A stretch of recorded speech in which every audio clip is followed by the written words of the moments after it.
Hey, it's Kate from WTI coming to you from my car. So I actually just washed my vehicle inside and out, including my Husky Weatherbeater liners.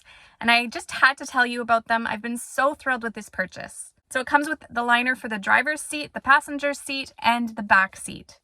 They're super well made. I love the way they fit. So we got the one that was specifically designed for our vehicle.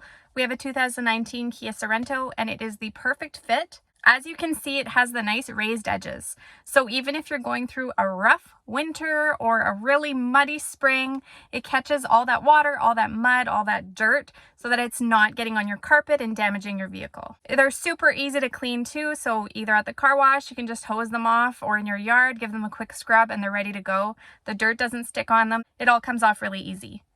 You can see from the bottom that they're nice and grippy, so they're not sliding around. Once you have them in, especially when you line up the hooks with the holes, they're not going anywhere until you physically remove them.